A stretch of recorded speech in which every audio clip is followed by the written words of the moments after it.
भागवत पुराण रामायण भी पढ़ता हूँ। मेरे को समझ नहीं आती, फिर भी मैं रोज़ पढ़ता हूँ। अच्छा, तो सही कर रही हूँ या गलत? नहीं, समझ में नहीं आ रहा है तो पढ़ने की क्या ज़रूरत है?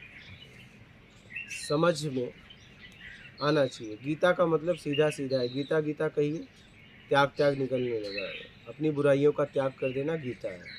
रामायण का मतलब रामचरितमानस, राम का चरित्र अपने अपने जीवन में उतारते हो तो रामायण का मतलब है। पढ़ के यही समझना है, बिना पढ़े भी यही समझना है। क्या? पढ़ के आखिरी में यही आना है। क्या? गीता पढ़ोगे तो आखिरी में अपनी बुराइयों का त्याग कर देना गीता है।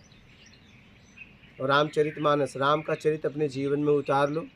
उन्होंने कमज़ोर की हमेशा मदद की, उन्हें योग्य बनाया, फिर उनसे मदद लेके धर्म की स्थापना की।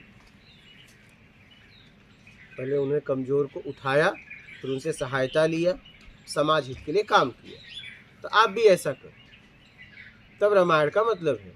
अब या तो पढ़ के समझो या तो बिना पढ़े समझ लो। जितना समय आप पढ़ने में दे रहे हो उतना समय जाके सत्कर्म में लगा दो, क्योंकि अब तो समझ में आ गई ना, तो पढ़ के क्या मतलब। अब तो बात समझ में आ गई क्या करना है, तो करना चालू कर दो। करने से बदलाव होगा, करने से बदलाव होगा, पढ़ने से नहीं। क्या? हाँ, रोज पढ़ने से कुछ नहीं होगा। आप एक ही बार पढ़ के समझ लो और समझ के करने लगो।